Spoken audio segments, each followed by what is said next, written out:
welcome everybody to a brand new episode of IDTALK4ED Educators Live. I'm your host, Kwame Sarfo-Mensah. If you're tuning in with us for the first time, we welcome you. We hope that you come back. For our regular listeners, welcome back for another episode.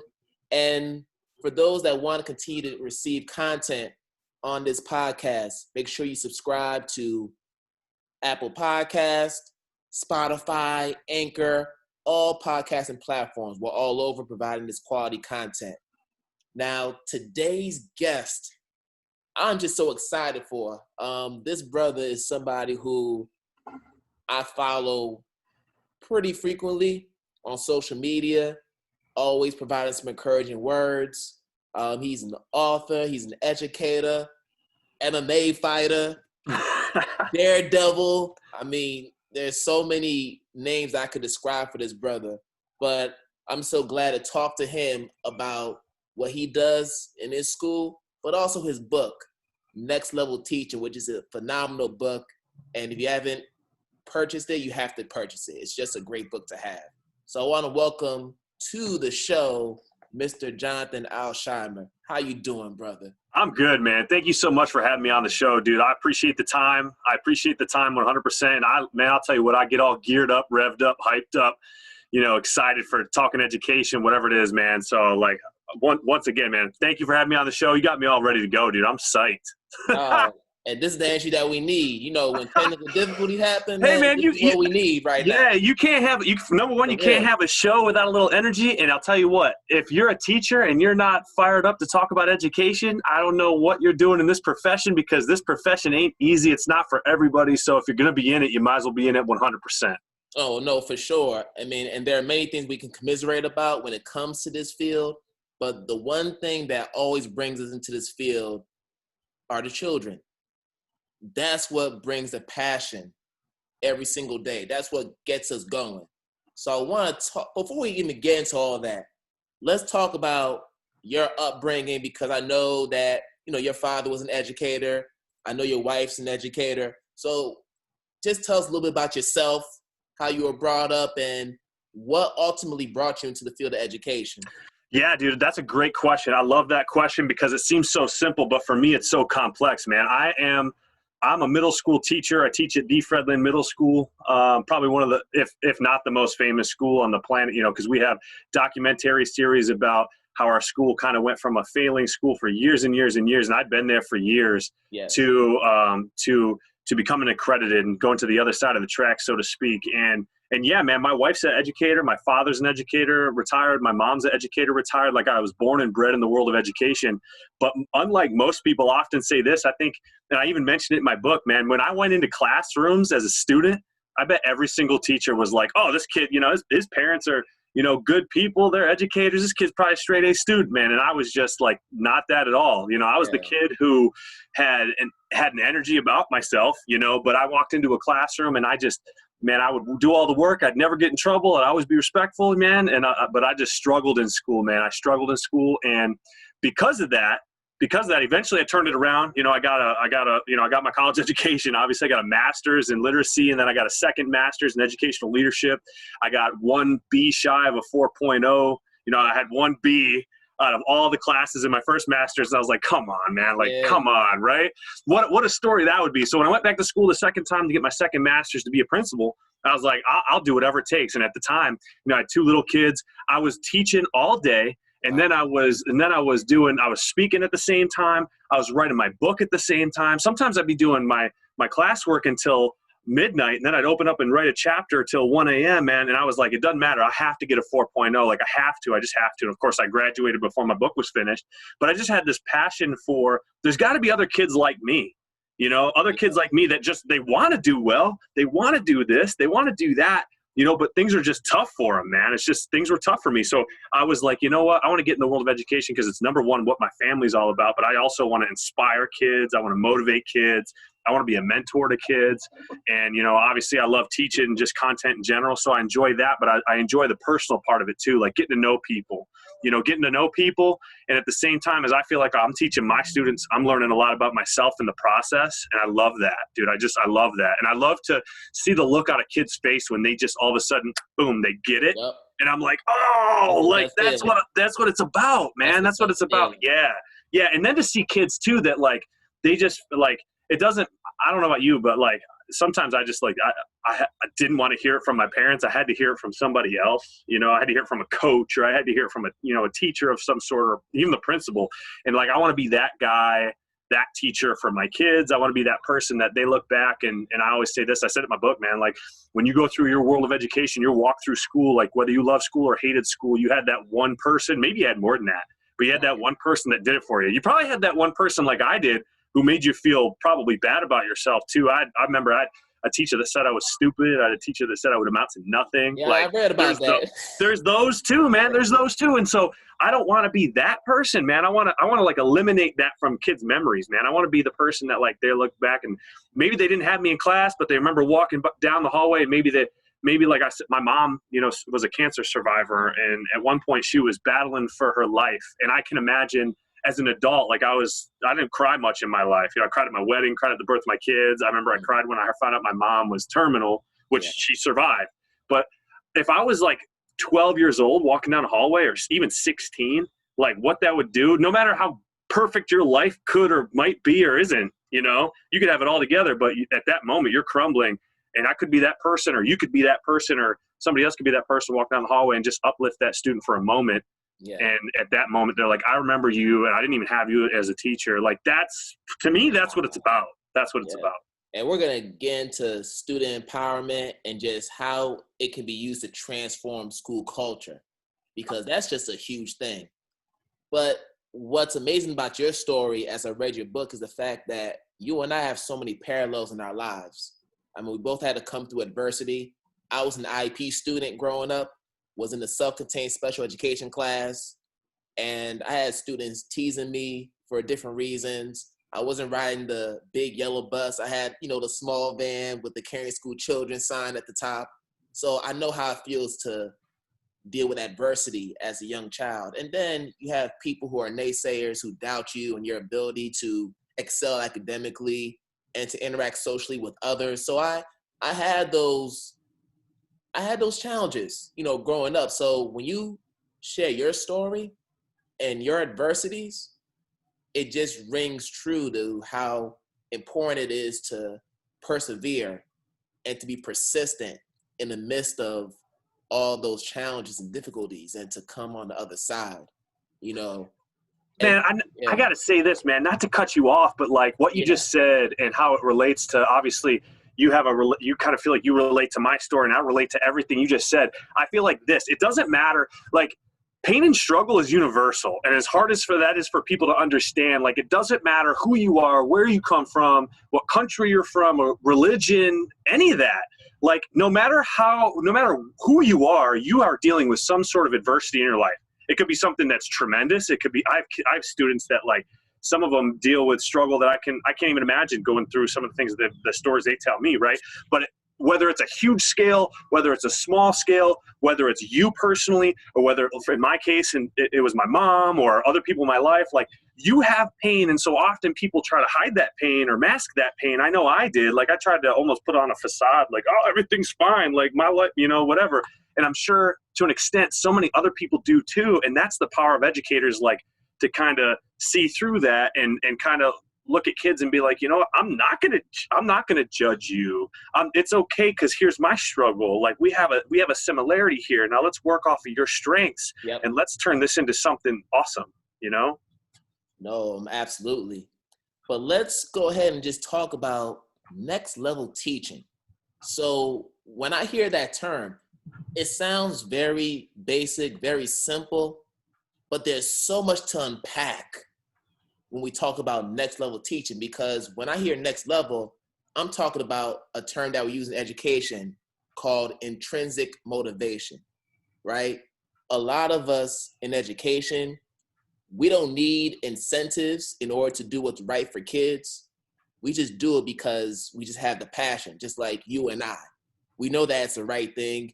You don't have to pay me 10 or 20,000 more dollars to do what's right for kids. But for some folks, that's their motivation. And those are the same people who probably shouldn't be in education, because you and I know we don't get paid enough money to do this work, but that's not the primary reason why we go into this field. We do it because we know that we can have an impact, a transformative impact on students. So like right now, I want you to go ahead and just talk to us about next level teaching. What inspired you to write the book? And what do you hope that teachers can gain from reading this book? Yeah, there's a lot to that question, man. So I'm gonna do my best to kind of answer that. You know, I could go on for forever. Honestly, the reason why I wrote that book point blank is that when I came out of college, I was like, man, when I went into student teaching, and then my first year, like I've never taught it like a picture perfect scenario. Like I never have. And I don't want to, because I want to be in a situation where like, I want to be in the thick of it. I want to be with kids that, yeah, man, I don't want to walk into a classroom and like the kids are like, I could do this without your help. Like I want to go into a classroom and like mix it up with the kids, have fun with the kids. And to an extent, like I want kids to need me to be there, man. Like they need a good role model, or they just, you know, maybe they need a laugh or whatever it is. So that's like what I want. But when I was writing the book, I wrote the book because when I went into the world of education, I was like, man, I did well, but I wasn't as ready as I wish I was. You know, I wasn't ready enough, in my opinion. Like I went in and I was like, I went through 4 years of school and I wasn't ready for any of that. Right. So when I wrote the book, it was basically this: what I wish I knew, how my philosophies on education kind of morphed over time, and how, you know, when I kind of walked into the classroom the first time, if I could jump back to when I was 22, 23 years old, if I could tell myself like, this is what you should know, or this is, you know, some of those things, that's why I wrote the book. You know what I mean? And honestly, when it comes to like what next level teaching is, it's really this: like every teacher has a flair about them that's unique, that's different, that reaches kids in a way that, you know, I can't. You know, you can reach kids in a way that I can't reach them, and I can reach kids in a way that you can't reach them, and that person over there can do the same thing, right? And it's not about having like a specific formula to teach. Mm-hmm. It's just, you know what? I'm going to go to the next level. I'm going to take my game, even if my game is amazing.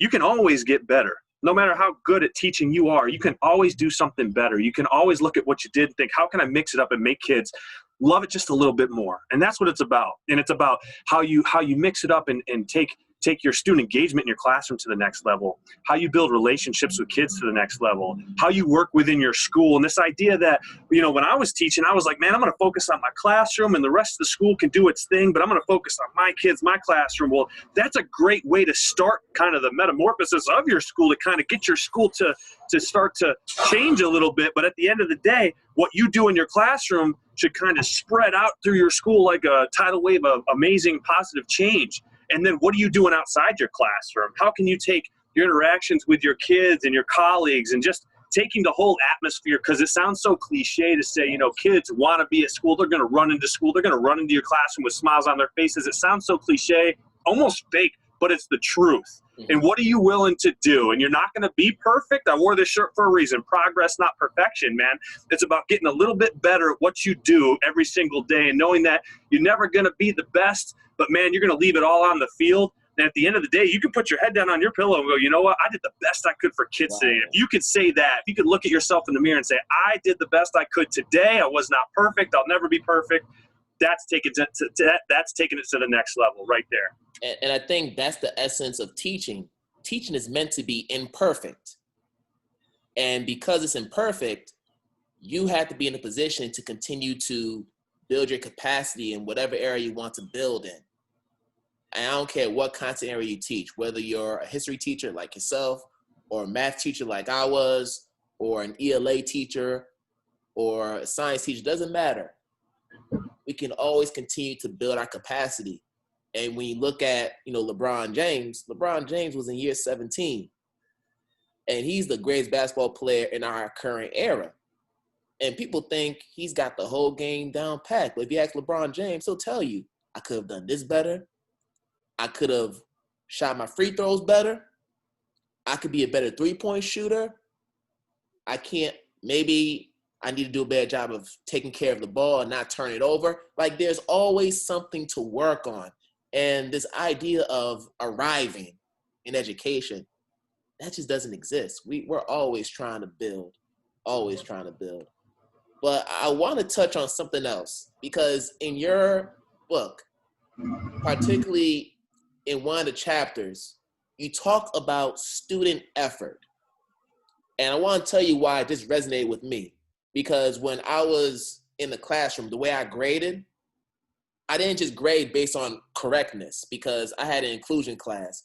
I had IEP students. I had students who were ELL, 504. So I had to create a grading system that would allow them to continue to develop a growth mindset, right? To not give up. Because I knew that there are kids coming in with math levels that were 2-3 years behind where they should be. So I know from myself, I would have like half of the grading would be correctness and the other half would be effort. So let's say that they get a homework assignment. They might get every question wrong, but this is math. If you're showing me some work, if you show me how you try to get there, I'm not going to give you a 0, because by giving you the 0, now I'm defeating you. Now I'm telling you, man, like, you can't do this. That's the message I'm sending. Even though technically that's the grade that you should get based on correctness, I'm trying to motivate.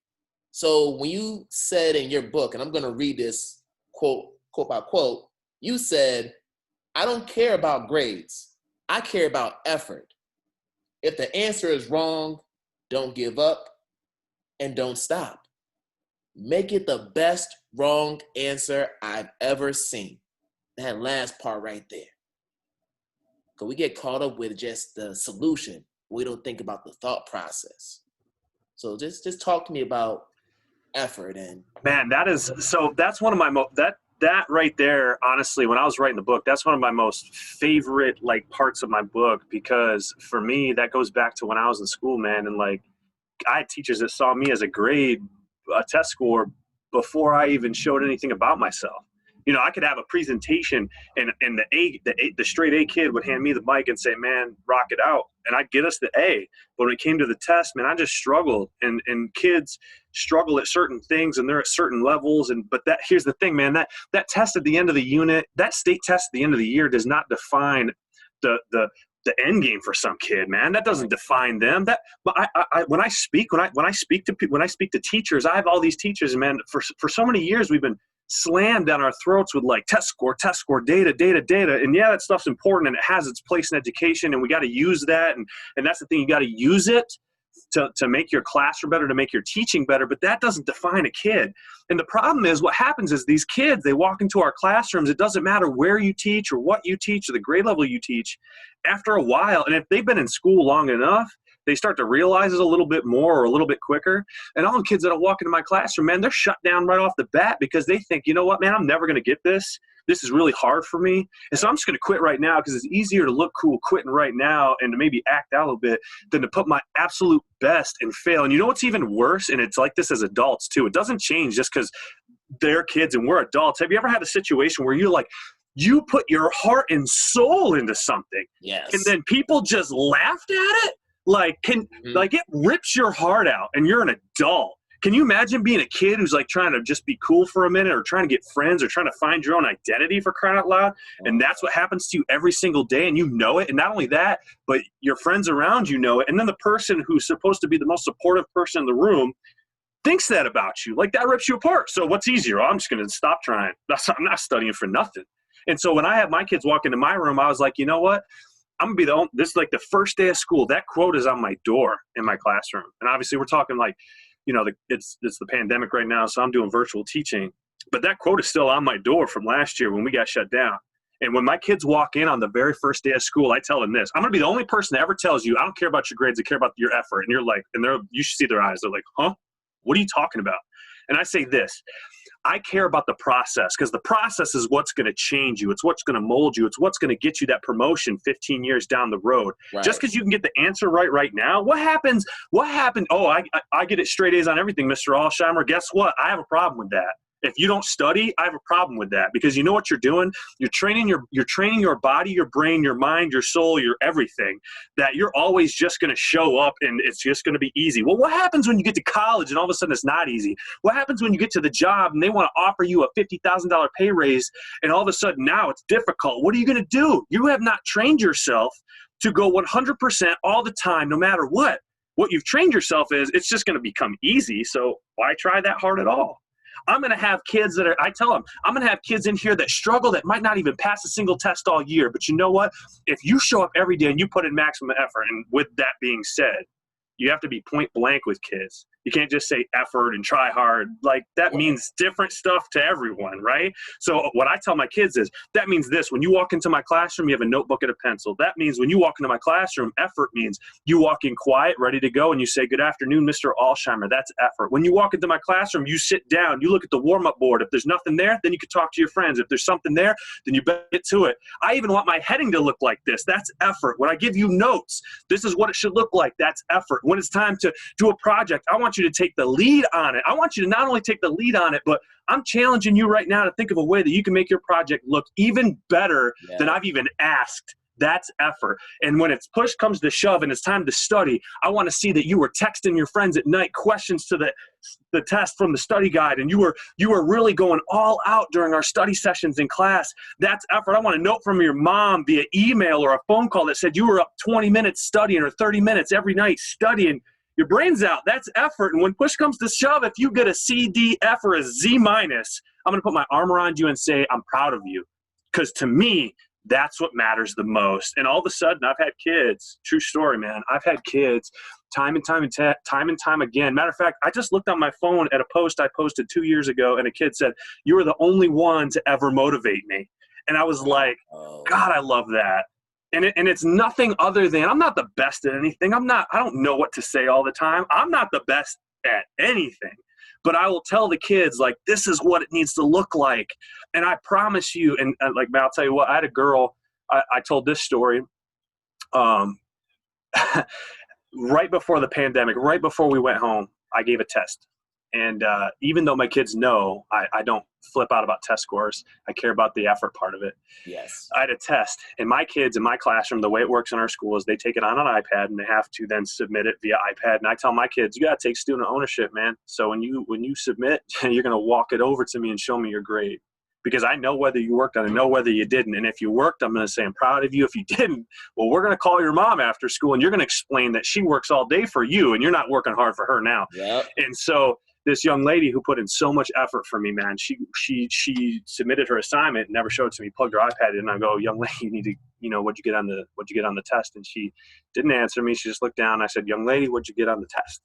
And of course I used her name and she didn't respond. And so then I said, can you meet me out in the hallway? And before I even got the words out of my mouth, she was walking out of the room. So I walked out of the room and I stood in the hallway with her, and she looked down and she immediately started to cry. And I said, I was using her name, but I said, young lady, I said, what'd you get on your test? And she said, I don't want to tell you. And I said, why? She goes, I don't want you to be mad at me. And I go, why is that? She goes, because I didn't do very well.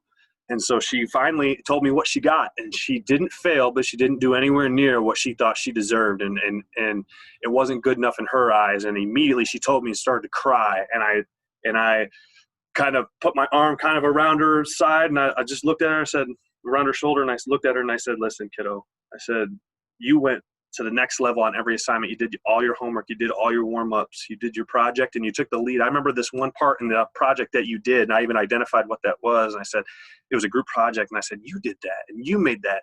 You turned that project into something even better than I could have asked. I said, I don't care about this test score. I care about that. And you know what? I'm proud of you, kiddo. And I said, let's call your mom after school. And she was just bawling her brains out, so happy. And right there, that's the key for kids. That's the connection piece. And then they will work. My God, they'll go through a brick wall for you. You do stuff like that. Yeah. And I think because we're in this high stakes testing culture, it's put so much pressure on teachers because so much accountability is tied to the performance of students on these tests.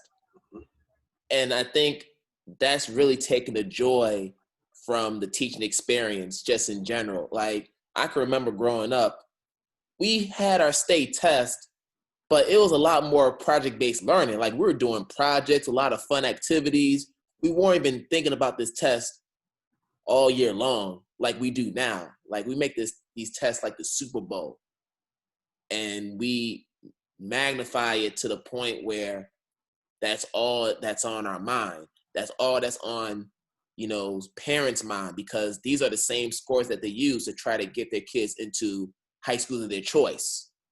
So they play a huge role in the education landscape.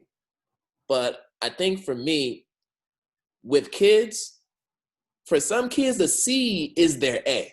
Yes. That's how I look at it. Their C is their A, and they should be damn proud of it. Yeah, man. And you high five them and you're like, man, what's up?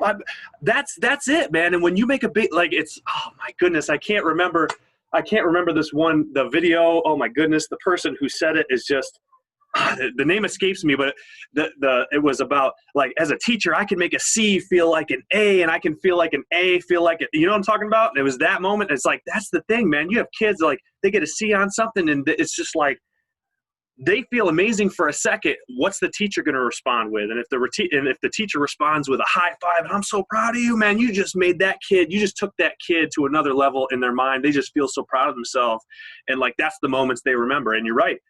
Part of the problem is this, the parents breathing down the child's neck. And to an extent, I completely understand that as an adult myself, as a parent of two little girls. I understand that you wanted to get into the gifted program, get into that school, right? And then the teachers have the principals saying, we got to get these scores because the principal's got the superintendent saying that. And then there's funding involved. Like, but at some point, we just got to sit back and go, man, what is it all about? Because at some point we start teaching, and it's almost like we forgot, and it's not our fault all the time, because this is like beating down our throats, right? Yeah. But it's like, you're not almost like not even teaching anymore. Now you're just teaching to get kids to pass a test.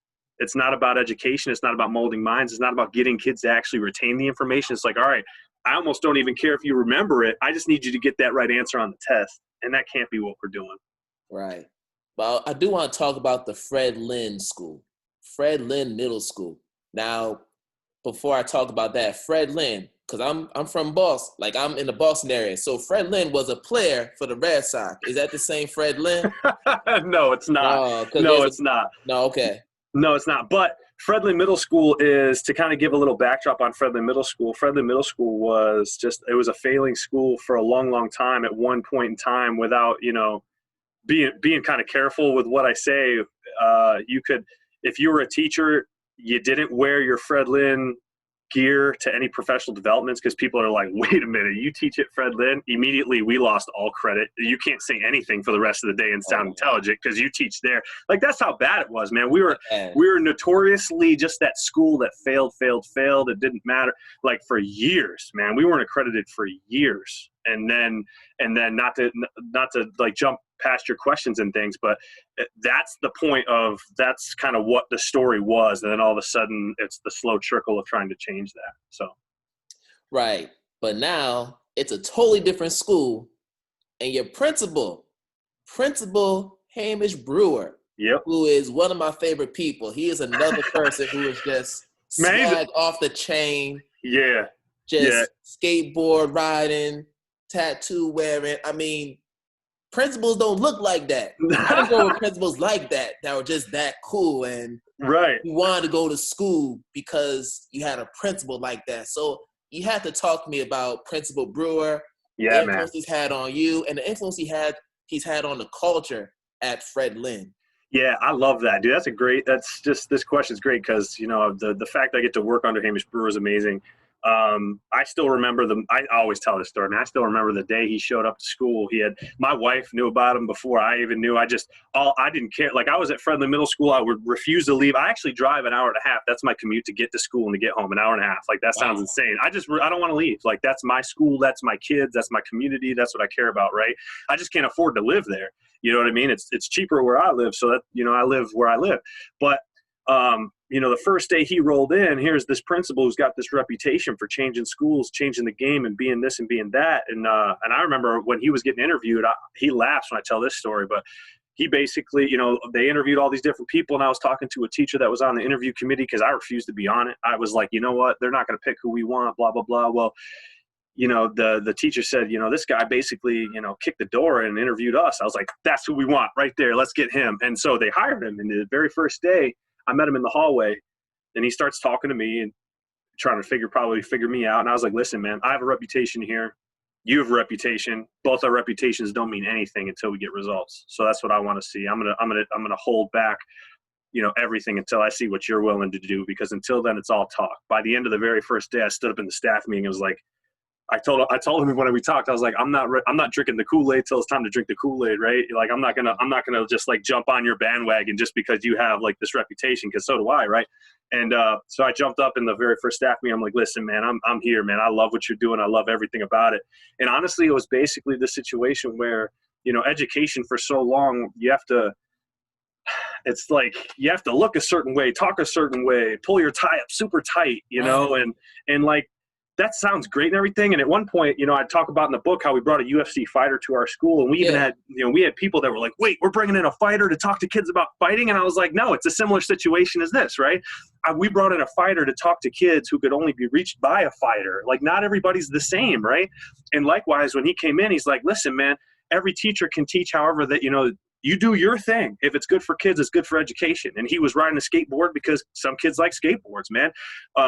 We put, you know, some kids like to wear hats. So we put our logo on a hat, and then you can wear a hat in school as long as it says Fred Lynn Middle School or Hornets. Like, you can wear a hat because some kids identify with that. Like, why are we pushing people away because of what they like to wear, how they speak, this or that? Why are we doing this? Like, this is identifying people and trying to push them away from education. That's not the point. The point of education is to draw people in and then give them an opportunity to succeed later in life. And teachers, like, it doesn't matter what you look like. It doesn't matter what you wear. It doesn't matter. Like, obviously we want to do our jobs well, but if I do better in a hoodie, then what's it matter, right? So I had teachers, like, straight up, man, I was doing a keynote speech, and I showed a video where I had a hat on backwards. It was a Fred Lynn hat. But I had on backwards. It was cold out, so I had a hoodie and a vest. I looked like just the coolest person that's in any class, man. Like, I looked like I was probably a senior in high school, right? And they're like, wait, you can wear that stuff? And I was like, why not? That hat and that hoodie doesn't affect how I teach, but you know what it might do? It might connect with a kid in the room, because that's what I wear on a normal basis. You know, I wear t-shirts, hoodies, and hats, man. Like, so that's kind of his approach. And then he was like, you know what? We're gonna basically spray paint the walls with all this positive imagery. You know, we're gonna put pictures of positive people on the walls. We're gonna put quotes from all kinds of cultures, man, all over the place. You know, we're gonna have quotes from authors. We're gonna have quotes from presidents. We're gonna have quotes from Bruce Lee. You know, a kung fu expert. You know what I mean? If it's positive, we're gonna put it on our walls, man. And he just kind of revolutionized the look, and he just changed the look, and he said, go for it, you know? And he's on top of that. He's like, you can't be like spray painting walls and doing the same junk you always been doing in your classroom, you know? And it's like what every teacher wants to hear. Like, every teacher wants someone to come in and be like, go for it. Just, if you want something, ask, I'll give it to you. If you want to do something, ask, I'll let you. And if you don't want to ask, just do it. And if I walk by and it's loud but kids are learning, I'm down with that. If you're standing on top of tables, or we're building robots, or we're blowing stuff up, or, you know, we're creating historical simulations in class where kids are living history, like, that's how you learn. So let's go and let's make it happen, and let's ignite this school and completely change the game, for lack of a better word. That sounds so cliche, but it's so true, man.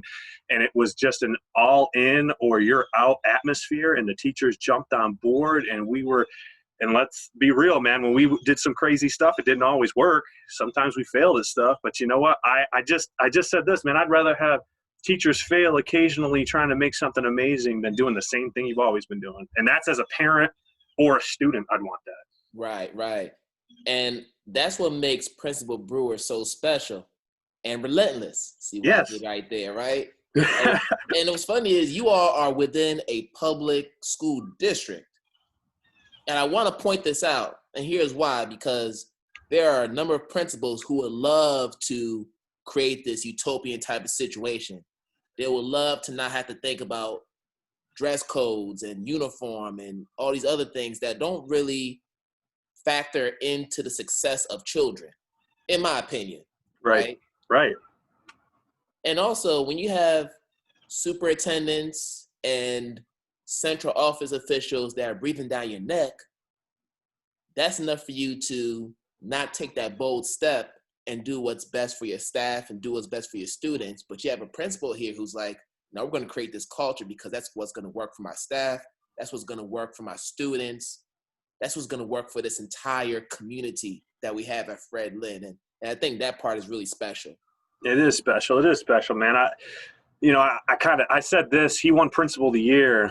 And I said something along the lines of like, he was a maverick of education, that when everybody, and he's also used to be a fireman. So I said, you know, you're like a maverick of education, man. When everybody was running away from the fire, you ran in, and the teachers that were there ran in, stayed in, however you want to put it. You know what I mean? And you're right, man. A lot of times people get involved in leadership and they change, you know, when you're a young teacher, you're like, I want to do this and I want to do this. But then the realization, part of it is the realization that you can't do all that stuff. And then the other part of it is, you know, what is everybody around me going to think, or what are they going to say, or the judgment that I'm going to get? And sometimes you just have to be like, you know what? I'm just going to go for it. It's unique. It's different. And everybody's, you know, there's a great Disney movie called Cool Running. Oh, yeah. Yes. Yes, man. I love that movie. And one of the actors says in it, he goes, everybody's afraid of what's different.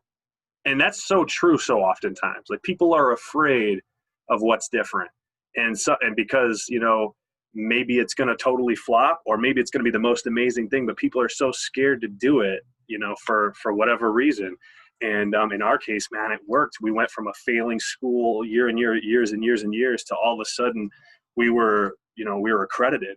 And I still remember the day, if you watch the Relentless and Relentless Chasing Accreditation documentary, the Relentless one was him showing up at our school, Relentless Chasing Accreditation. It's on YouTube. It had the first one had over 36 million views on social media, and then a million, and then the other one had a couple million. But at the end, it was, he brings in this block with a flag that was the last time our school was accredited, that he put in cement, and we took a sledgehammer and sledgehammered that thing out of there, because we finally did it. And it was just an amazing feeling. Wow. And those are the stories that we need to hear more often. You know, we can easily get caught up in the politics of what we do, but in the end, this is why we have to continue to do the work.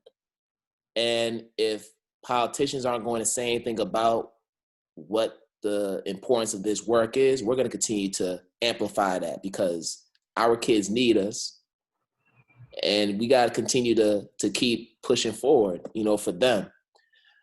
But wow, I want to go ahead and get into the lightning round, you know, because this has been a great conversation, but we want to get to know, you know, you a little bit more, because, you know, you're a real energetic guy. Yeah. You have a lot going on.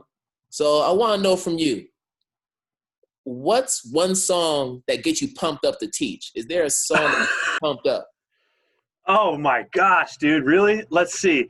There's one. Hold up. I got it right here. My daughter, my 3-year-old actually heard this, and it's a clean song, but it's from Fast and Furious. And I love this song because it resonates so much with my school and our situation. And it's from the Hobbs and Shaw Fast and Furious movie, and it's called All Roads Lead Home, man. And it's like, I always picture like my classroom, all roads lead home, man. Come into my classroom, we're going to do it differently. We're going to do it my way. Come into this school, it's just different. We're going to be excited about learning and education. So that song, if you haven't downloaded that one, check that one out. It's awesome. All right, cool.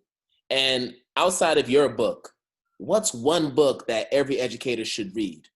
I'm going to point out two, if you don't mind. Hey, I'm going to point out two. One, I got to say, because I endorsed it. I was a guest writer, was Relentless from Hamish Brewer. You got to go with that one. But let's go with the less obvious one. And I don't know if you've ever heard of the guy, David Goggins, but he has a book. He's a former military. He runs like ultra marathons, 100-milers and all this stuff. And he wrote a book called Can't Hurt Me. And he talks about how he grew up in Buffalo in this picture perfect neighborhood, but inside his home life was really, really awful. And he basically, it's a motivational book that's like, listen, like get up, gear up, and let's go. And if you're the type of person that, whether it has nothing to do with education, it's like a life goal book. But it's basically him telling stories about overcoming adversity in the million different ways that he did that.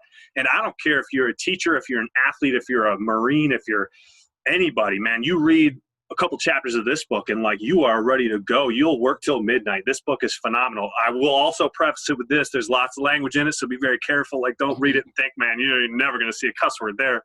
It's loaded with them, but the content is amazing. The content's amazing. Awesome. All right. Is there another MMA fight in the future? Yeah, so that was my wife, bless her heart, man. She said, you can do one. She's like, you can do one. Don't ever ask me for another one. If you do, forget it. Like, we'll have a fight ourselves. So the answer to that is no, but I'll tell you what, obviously you read the book, and in the book I talk about how I wasn't okay with, taking everything to the next level. I wasn't okay with just any fight on the fight card. I wasn't going to be the first scrub fight that no one's going to watch. I'll talk, man. You know it. I'm talking right now. I talked my way into the main event. I talked my way into a title fight against a guy with like 16 fights, 2-time champ. Guy was amazing, and I had just barely been training, but I had a heart and passion for it, and it was a good fight. It was a close fight. I almost won in the first minute, and then I ended up losing. Yeah. But I'll tell you what, man, it was an amazing experience. And I will say this, no to that. However, I will say this, just because I was told no, but I will say to anybody else, man, I did it because I had this like passion and love for doing stuff. I like to go out and do things. I refuse to live my life on the sidelines. Get off the couch, let's go. And that's my mentality on life. In the profession, in my personal and professional life, as I do the same thing, man. So if anybody's listening, man, if there's something you want to do, go for it, and just say, Mr. Alsheimer said you could do it. Now listen, and speaking of which, talk about student empowerment.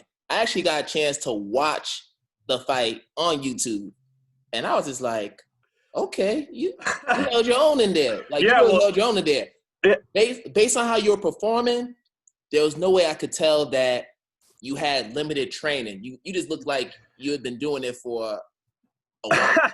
So the crazy part was, man, like they made it very specific that I was a teacher. Like they said it multiple times. I had only been technically training for 3 months. I was just an athlete off the street that I've always wanted to do it, but I was a father, limited time teacher. Like that's my game plan. And I tell my kids, all my students have seen it. And they're like, Mr. Alsheimer, and I use it as a teaching tool, man. I'll talk about because it was a different kind of fight. It's called Bunchu, so it's like Muay Thai, but with MMA gloves. It's not the most safe, but I got knocked down, and then there's an 8 count, or I thought it was a quick 8 count, but then you get back up, keep going. I tell my kids, it didn't matter. I was always going to keep getting back up. You can call me Rocky 1, Rocky 4, Rocky whatever. I might not have been the best, and I'm never the best at anything. And I said, that's life, man, no matter what you're doing, whether it's that or anything else. But one, go after your dreams, go after your goals, have fun in life. Obviously be safe, but have fun in life. And then number 2, you get knocked down, keep getting back up. And you know what? There's something to be learned about. I shook that gentleman's hand after the fight, and there was a respect factor there, because it was man, no matter how many times I knocked you down, and I've been training my whole life, I'm 2-time champ, this and that, you kept getting back up. I'm better than you. I lost. I wasn't as good, but I kept getting back up. And for that reason alone, I earned respect in his eyes. So I could take that. That's a win in my book. People's champ. Let's go. Yes, sir. And the best part about it was the comments for me. The fight was awesome, but the comments saying, yo, that was my 7th grade teacher. Hey, that's Mr. Alsheimer. Hey, I know him. Yeah. I was in his class. That was the part that resonated with me the most. The fact that you were able to inspire your students, and they were proud to see you on that screen. Yeah. And it didn't matter if you were getting your butt whooped or you were getting knocked down. The fact that you're on that screen is that's my teacher. They had pride in saying that. Yeah, and I had a student that was having a tough year that year. He was one of those kids, because you can't get everybody, and there was a kid in my class that it was just a struggle, man, trying to get this kid to be motivated. And all of a sudden, it was the very next school year, and somehow they found that on YouTube, and he watched it. And the next thing I know, he came in the next day, and he's like, Mr. Alsheimer, I've always wanted to box. Next thing I know, he's talking to me. And I'm like, really? And he's like, yeah. And he's like, man, I watched the fight. He's like, I know you lost, but he's like, man, I saw that one time where you had him almost wobbled. And he's like, man, what did that feel like? And he's like, and then he started talking to me about training. And then I said, listen, man. So we got into it. Next thing I know, I said, you know what, man? And then I said, I almost equate schoolwork like training. I was training for this fight.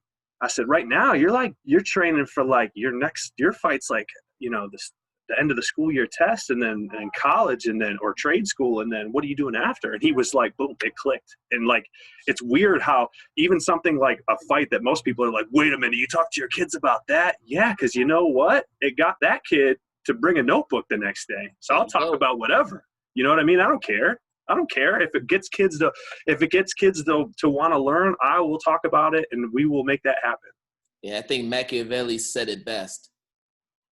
The ends justify the means. Absolutely. We do whatever we have to do to make it happen. But Jonathan, man, this has been an incredible conversation. I want to thank you for coming on the show. But before you run off, because I know you have to get to your young ladies and your wife and everybody, can you just share your social media information? How can people follow you and just all the great work you're doing in the community? Thank you so much. So I'm new to Instagram, kind of, at Mr. Alsheimer on Instagram. I've been on Twitter for a little while, so at Mr. Alsheimer on Twitter. Just reach out. If you're a teacher that wants to connect and talk about lesson plans, reach out.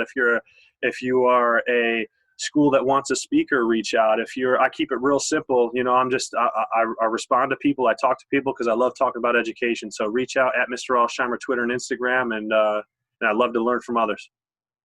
Yes, and he's just full of knowledge. I've been able to connect with him, for a few things. So when he says that he will share what he knows, he is a man of his word, and I can attest to that. So thank you again, good brother, and let's keep up the good work, and I wish you a good day, man. Thank you. Appreciate the time, brother. Man, thank you. So here you go, folks. We are about to wrap up another incredible episode of IDTALK4ED Educators Live. And once again, if you want to hear more content, please subscribe to Apple Podcasts, Anchor, Spotify, and all podcasting platforms. And also leave a review. If there are some things that you want to hear more of, if you heard something that resonated with you, a quote, a story that resonated with you from this episode and even previous ones, we want to know because we want to continue to give you that content. So please feel free to share that in the review section on Apple Podcast. And just another note, Identity Talk Consulting, we have released some programs for teachers, particularly new teachers. So if you're someone that's trying to shape their teacher identity and you're looking for some professional development, we have a new virtual program on Teachable called Shape the Teacher Identity 101, which is specialized for teachers who want to find their way.